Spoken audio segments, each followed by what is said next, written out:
Local ഫോക്കസിൽ റിപ്പോർട്ടിന്റെ ഒരു breaking വാർത്തയാണ്. ഇടുക്കി ചിന്നക്കനാലിലെ കരട് വനവിജ്ഞാപനം ആദിവാസികൾക്ക് നൽകാനായി മാറ്റിവെച്ച ഭൂമി കയ്യേറിയെന്ന് പരാതി വരുന്നു. 822 ഏക്കർ ഭൂമി പാട്ടത്തിന് നൽകിയിരുന്നത് തങ്ങളാണെന്നാണ് വനം വകുപ്പിന്റെ വാദം. എന്നാൽ ഭൂമി വനം വകുപ്പിന് കൈമാറിയതായി സർക്കാരിന്റെ രേഖകളില്ല.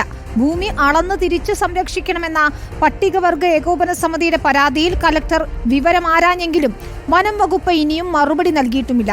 ഉദ്യോഗസ്ഥർക്കെതിരെ നിയമ നടപടിക്ക് ഒരുങ്ങുകയാണ് പട്ടികവർഗ ഏകോപന സമിതി. ഈ വിതരണം നടത്തേണ്ട 822 ഏക്കർ ഭൂമി വനം വകുപ്പ് കയ്യേറുകയും അവ കൈവശം വെച്ച് ഇരിക്കുന്ന ഒരു അവസ്ഥയാണുള്ളത്. 155 ആളുകൾ ആദിവാസികൾക്ക് 2003 പട്ടയം കൊടുത്തു വെച്ചിട്ടുണ്ട്. 20 വർഷമായിട്ടും ഈ ആദിവാസികൾക്ക് നാളിതുവരെ ഭൂമി കൊടുത്തിട്ടില്ല. വിതരണം ചെയ്തിരിക്കുന്ന ഭൂമി ഇയാൾ അട്ടിമറി നടത്തിക്കൊണ്ട് ഗവൺമെൻറ്റിനെ അംഗീകരിക്കുന്നില്ല. മന്ത്രിസഭാ യോഗം എനിക്ക് പുല്ലാണെന്നുള്ള രീതിയിലാണ് അയാൾ ഞങ്ങളോട് സംസാരിച്ചിരിക്കുന്നത്. അദ്ദേഹത്തിനെതിരെ നടപടിയെടുക്കണമെന്നാണ് ഞങ്ങൾക്ക് ഗവൺമെൻറ്റിനോട് ആവശ്യപ്പെടാനുള്ളത്. സന്ദീപ് രാജാക്കാട് ചേരുന്ന വിശദാംശങ്ങളുമായി. സന്ദീപ്, ആദിവാസി ഭൂമി കയ്യേറിയിരിക്കുകയാണ്. ഇതിൽ ചോദ്യങ്ങൾക്കൊന്നും വനം വകുപ്പിന് മറുപടിയുമില്ല.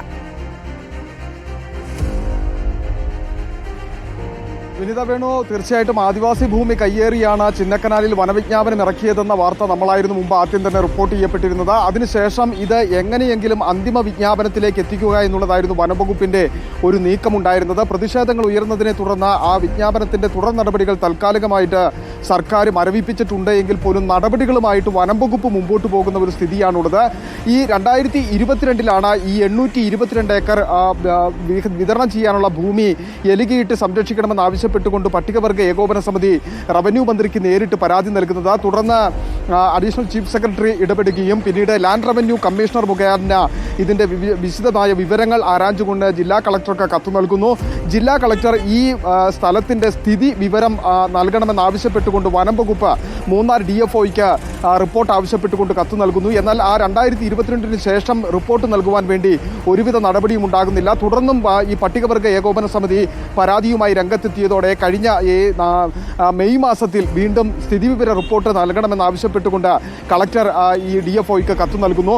എന്നാൽ DFO അതിനും മറുപടി നൽകാതെ വന്നതോടെയാണ് ഈ സ്ഥലത്തിന്റെ വിവരങ്ങൾ കൃത്യമായി അറിയുന്നതിന് വേണ്ടി പട്ടികവർഗ ഏകോപന സമിതി തന്നെ മൂന്നാർ DFOയിൽ വിവരാവകാശം സമർപ്പിക്കുകയും എന്നാൽ ഇത്തരം ഒരു ഭൂമി ഏറ്റെടുത്തിട്ടില്ല എന്നും ആ ഒരു ഭൂമിയിൽ അവകാശമില്ല എന്നും പട്ടികവർഗ ഏകോപന സമിതിയുടെ വിവരാവകാശത്തിന് മറുപടി നൽകുകയും. ശരി, വ്യക്തമാണ് സന്ദീപ് രാജാക്കാട് കാര്യങ്ങൾ. ഏതായാലും ആദിവാസി ഭൂമിയാണ് കയ്യേറിയിരിക്കുന്നത് എന്നതിൽ തർക്കമില്ല. വനം വകുപ്പ് ഇതിൽ മറുപടിയും നൽകുന്നില്ല എന്നതാണ്. നമുക്ക് തിരിച്ചെത്തണം മറ്റു വാർത്തകളിലേക്ക്.